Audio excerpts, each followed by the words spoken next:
Doctor అయినా, actor అయినా, prime minister అయినా ఆడవాళ్ళమే కదా. ఆడవాళ్ళకు ఉండే సమస్యలు మీకు ఉండకపోవచ్చు, కానీ మీరు సమాజంలో ఒక సేవాభావంతో కలిగిన వారు.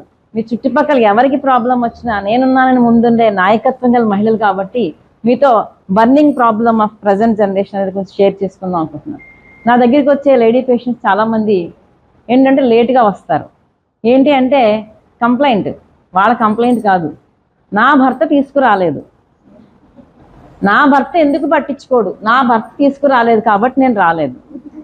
అప్పటికి బీపీ ఏమో 200కి వెళ్ళిపోతుంది, క్యాన్సర్ ఏదన్నా ఉంటే స్టేజ్ 4కి వెళ్ళిపోతుంది, షుగర్ ఏమన్నా ఉంటే 300 పైకి వెళ్ళిపోతుంది. ప్రొద్దుట లేచినప్పటి నుంచి రాత్రి నిద్రపోయే వరకు నువ్వు లేకపోతే దిక్కు లేదే నీ కుటుంబానికి, అలాంటి నువ్వెవరి గురించి ఆధారపడడం ఏంటి, నా భర్త తీసాన్నం ఏంటి, అసలు నువ్వు మంచాన పడి ఉంటే తిండి పెట్టే వాళ్ళు ఉంటారా, ఇంట్లో తుడిచే వాళ్ళు ఉంటారా, నీ భర్తని, బిడ్డల్ని, బంధువుల్ని అందరినీ సాగుతున్న నీకు ఇంకెవరో వచ్చి ఉద్ధరించాలనుకునే మనస్తత్వం నుంచి ముందు ఆడవాళ్ళు బయటికి రావాలి. ఇది అన్ని స్టార్ట్ ఆఫ్ అందరికీ కూడా, చిన్న స్థాయి పెద్ద స్థాయి లేదు, అంత ప్రతి మహిళకి ఉండే బలహీనత ఇది.